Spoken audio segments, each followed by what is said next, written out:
मौजूद हैं। समाजवादी पार्टी का पूरा कांग्रेस विमर्श पार्टी के मुख्य प्रवक्ता हैं उत्तर प्रदेश में। राय साहब, स्वागत आपका। ये बसपा की आड़ में आपने भी अपनी रोटी सेंक ली?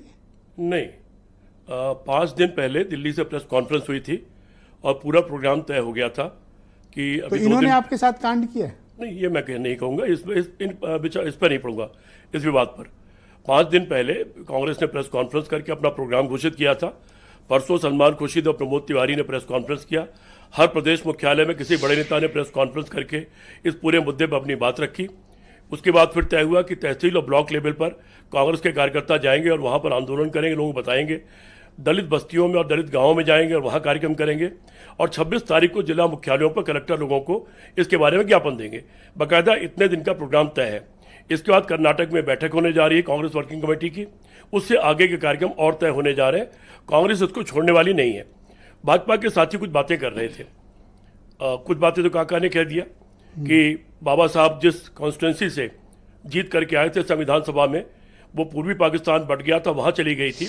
तो कांग्रेस ने अपने आदमी को इस्तीफा दिला के वहाँ से लेकर के बाबा साहब को आए संविधान सभा में।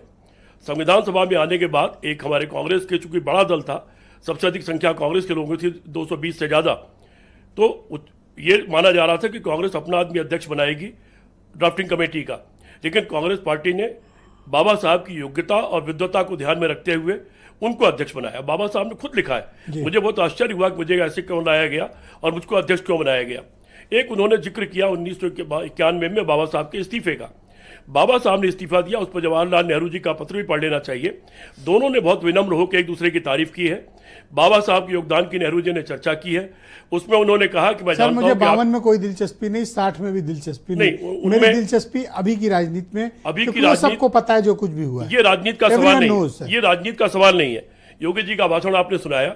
एनसीआरबी का डाटा कहलाता है, डेटा कहता है कि जो भाजपा सरकारें हैं दलितों पर अत्याचार सबसे ज्यादा वहां है, और उसमें नंबर 1 पर दलितों पर अत्याचार अगर कहीं हो रहा है तो उत्तर प्रदेश और महिलाओं पर। तो पहले उसका योगी जी को जवाब जब आपकी प्रिंसिपल पार्टी जिसके साथ आपका अलायंस है समाजवादी पार्टी, उसने एक बड़ा मैसिव प्रोटेस्ट 4-5 दिन पहले किया था, तो आपको लगा कि आप पिछड़ गए हो, फिर आपको लगा बसपा प्रदर्शन करने जा रही, इन्हीं के पीछे लग लो? ये बिल्कुल नहीं, ये राजनीतिक वैतरणी पार कर नहीं। ब्रजेश जी, 18 तारीख को हमने भी तो बहुत बड़ा घेराव का कार्यक्रम रखा था। ये आपस में कंपटीशन का सवाल नहीं है। हर दल को अधिकार है कि अपने दल को बढ़ाए, अपने दल को बनाए। हर दल को अधिकार है कि जनता के मुद्दे पर लड़ाई लड़े। जिसके पास जो हथियार है, जिसके पास जो तरीके हैं, जिसके पास जो ताकत है, उससे वो लड़ाई लड़े। ये सारे दलों का अधिकार है और उनको करना चाहिए। तो ऐसा प्रतीत होता है कि आप इनके प्लाट पे बाउंड्री करना चाहते हो।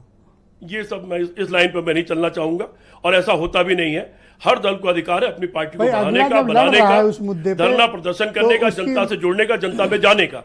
हर पार्टी को अधिकार है।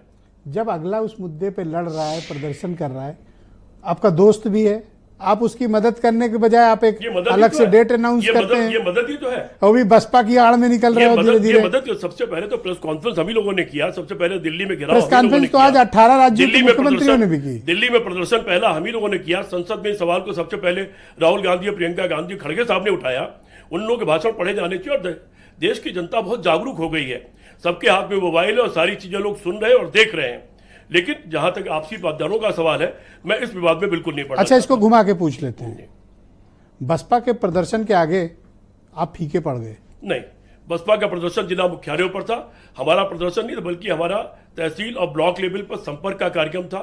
वहाँ विचार गोष्ठियों कार्यक्रम था और वहाँ छोटे छोटे कार्यक्रम थे। इसी तरह दलित बस्तियों में जा करके वहाँ विचार विमर्श करने के कार्यक्रम बनाए। ब्लॉक में प्रदर्शन कर रही है? जी बिल्कुल। वर्कर हैं?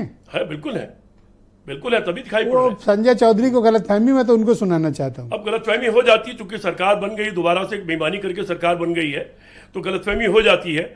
और गलतफहमियां सबकी टूटी है, इनकी भी टूट जाएंगी। काफी उद्वेलित लग रहे हैं। जब नहीं, उद्वेलित नहीं होता मैं, मेरी आवाज थोड़ी भारी है।